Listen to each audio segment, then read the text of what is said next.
Yesterday, on my talk, The Plain Facts of Adolescence, hearing a friend of mine requests me, Vijay Chite,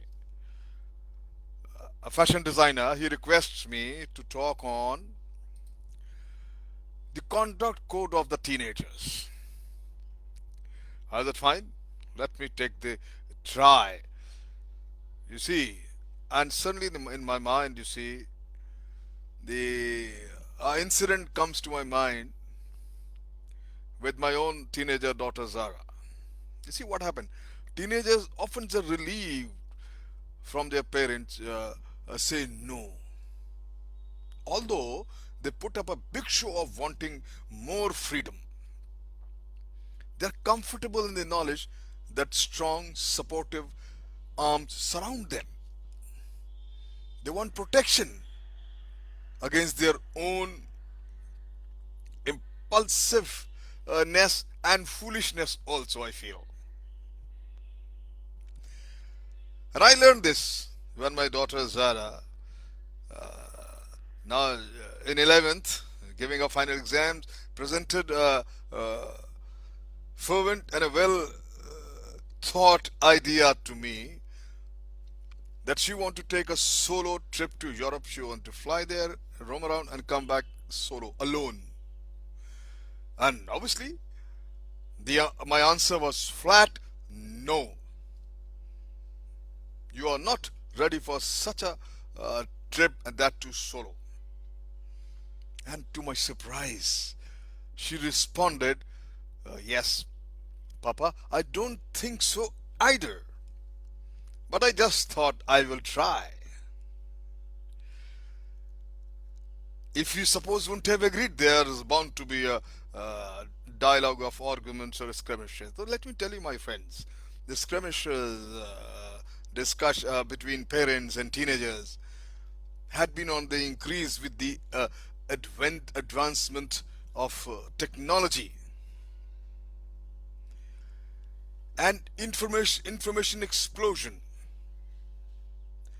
Everything is available to everyone in their hands, and Google Baba is always there to provide the world on your feet instantly, even beating the Aladdin's lamp. You just have to press a button, click, and every information with demonstration is just available to you. You can compare yourself with people across the globe. Things have even come to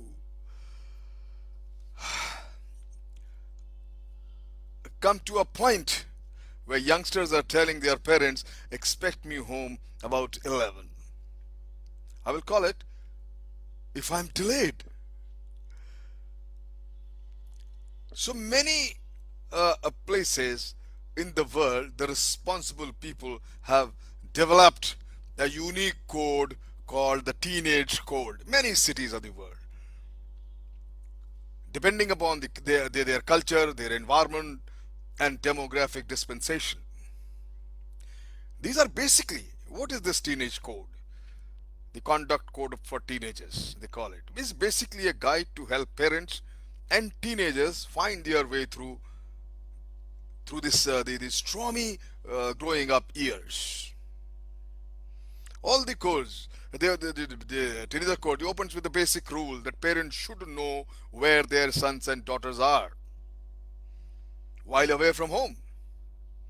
What are they doing? With whom they are spending time with? Basics. And such code also even they can cover the controversial grounds also, like a party. Maximum possible must be held at home.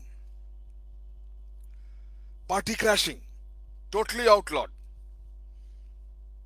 Use of a car based on mutual agreement, depending upon the driving skill and the confidence the parents have. Say, what are the sensible hours? How many hours they can a party? But it has to finish with a specified time. Appropriate dress, very important. respect for the rights and the properties of the neighbors or others of the surroundings. You can't just put a music system in this such a high decibel that people can't sleep and get disturbed. You can't throw bloody used cans and or dirt in the muck around the area. No, it's all these things.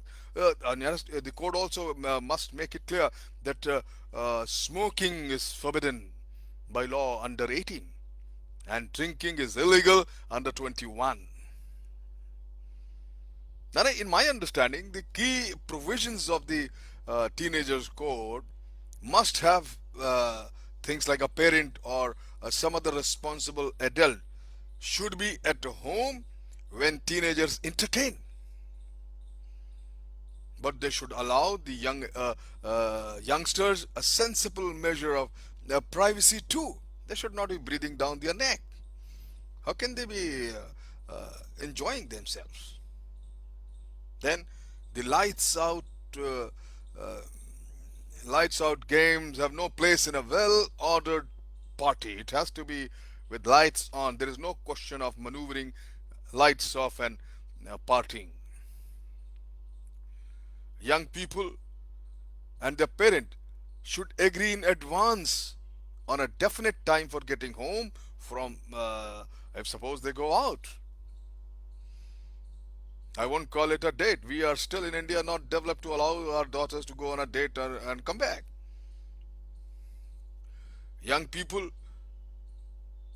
young people should come directly home from an evening out unless other plans have been approved by the parents. They should not go somewhere else from there. They should just get back home if they are partying outside. The parental consent for the privilege of driving should be based on possession of the driving license. Simple.